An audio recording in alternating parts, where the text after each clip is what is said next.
It's that time of the night where we read a chapter in the Bible. I know I'm running a little bit late. We kind of went out tonight. So that's why I'm running a little bit late. We are on Exodus 8, the plague of the frogs. So as soon as we get a minute in here, I'll start reading. Let people start coming in. So so I think we're moving pretty quickly through Exodus. So once we get through Exodus, I think, is it Deuteronomy? Deuteronomy? Is that what's next? Leviticus. Is it Leviticus? I think Leviticus. Maybe? I don't know. Yeah, Leviticus is next.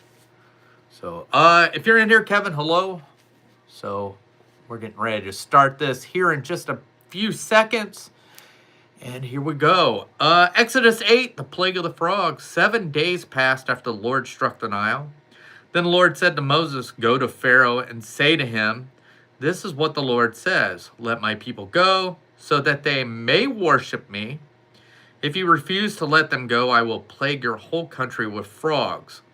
The Nile will teem with frogs. They will come up into your palace and your bedroom, and onto your bed, into the houses of your officials, and onto your people, and into your ovens and kneading troughs.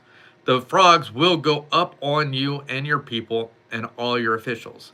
Then the Lord said to Moses, 'Tell Aaron, stretch out your hand with your staff over the stream and canal and ponds, and make frogs come up on the land of Egypt.' So Aaron stretched out his hand over the water of Egypt, and the frogs came up and covered the land. But the magician did the same thing by their secret arts. They also made frogs come up onto the land of Egypt.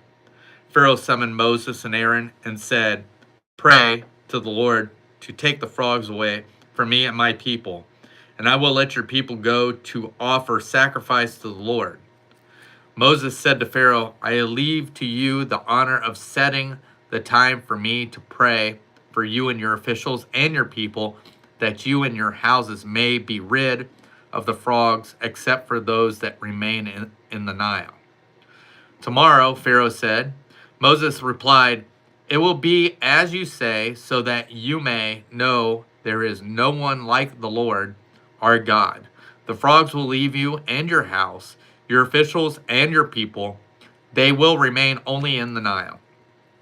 After Moses and Aaron left Pharaoh, Moses cried out to the Lord about the frogs he had brought on Pharaoh. And the Lord did what Moses asked. The frogs died in the houses, in the country yard, and in the fields. They were piled in heaps, and the land reeked of them. But when Pharaoh saw that there were relief, he hardened his heart and would not listen to Moses and Aaron, just as the Lord said. The plague of gnats. Then the Lord said, 'Moses, tell Aaron, stretch out your staff and strike the dust of the ground, and throughout the land of Egypt the dust will become gnats.' They did this, and when Aaron stretched out his hand with the staff and struck the dust of the ground, gnats came up, gnats came upon men and animals. All the dust throughout the land of Egypt became gnats. But when the magician tried to produce gnats by their secret arts, they could not, and the gnats were on men and animals. The magician said to Pharaoh, 'This is the finger of God.' But Pharaoh's heart was hard and would not listen, just as the Lord had said. The plague of flies. When the Lord said to Moses, 'Get up early in the morning and confront Pharaoh as he goes to the water, and say to him, "This is what the Lord says. Let my people go, so that they may worship me. If you do not let my people go, I will send swarms of flies on you and your officials, on your people and into your houses. The houses of the Egyptian will be full of flies, and even the ground where they are. But on that day I will deal differently with the land of Goshen, where my people live. No swarms of flies will be there, so that you will know that I, the Lord, am in this land. I will make a distinction between my people and your people. This miraculous sign will occur tomorrow. And the Lord did this. Dense swarms of flies poured into Pharaoh's palace and into the houses of his officials. And throughout Egypt, the land was ruined by the flies.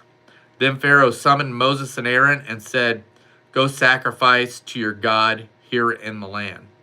But Moses said, "That would not be right. The sacrifices we offer to the Lord our God would be detestable to the Egyptians. And if we offer sacrifices that are detestable in their eyes, will they not stone us? We must take a 3-day journey into the desert to offer sacrifices to the Lord our God as he commanded us." Pharaoh said, "I will let you go to offer sacrifices to the Lord your God in the desert, but you must not go very far. Now pray for me." Moses answered, "As soon as I leave you, I will pray to the Lord, and tomorrow the flies will leave Pharaoh and his officials and his people. Only be sure that Pharaoh does not act deceitfully again by not letting the people go to offer sacrifice to the Lord." Then Moses left Pharaoh and prayed to the Lord, and the Lord did what Moses asked. The flies left Pharaoh and his officials and his people. Not a fly remained. But this time also Pharaoh hardened his heart and would not let the people go. So that was Exodus 8. Tomorrow we'll be reading Exodus 9, which is the plague on livestock. So thank you guys for joining me. I hope to see you tomorrow for Exodus 9. And other than that, I hope you have a good night. Bye.